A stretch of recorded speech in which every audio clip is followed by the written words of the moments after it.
আসসালামু আলাইকুম। কাকা আপনি কেন কাকা আপনি দোকানও খুলতেছেন না? আমি তো অশিক্ষা মানুষ, কিভাবে খুলবো দোকান? ওষুধ ভালো হইলে তারপর খুলবো। যেহেতু ডাক্তার কি বলতেছে আপনি অতি শীঘ্রই কি ভালো হবেন? আশা করি ভালো হবে বলে।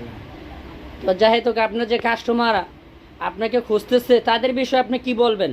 আর এসে তো বুয়া কাস্টমার মারে শুধু বুকুলো দিয়ে দিয়ে আমার একটা দিয়ে দেন আছে জানি না তাহলে কাস্টমার সব দেন বেটা। জানি কাস্টমার আছে দুনিয়াতে এই করুন এটা শুধু একটা দিয়ে দেন আমার। হ্যালো গাইস, উনি আমার শ্রদ্ধেয় কাকা। ওনার জন্য আপনারা দোয়া করবেন। উনি দীর্ঘ 10-15 দিন ধরে উনি অসুস্থ ভুগতেছে। ওনার স্বাস্থ্য ও ভালো কামনা নিয়ে আপনাদের কাছে আমরা দোয়া প্রার্থনা চাইতেছি। আপনারা আমার কাকার জন্য আপনারা দোয়া করবেন।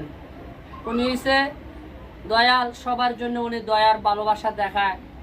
আজকে 2 সপ্তাহ ধরে উনি দোকানে যেতে পারতেছে না, যেহেতু ওনাকে আমরা পাইতেছি না। আসসালামু আলাইকুম।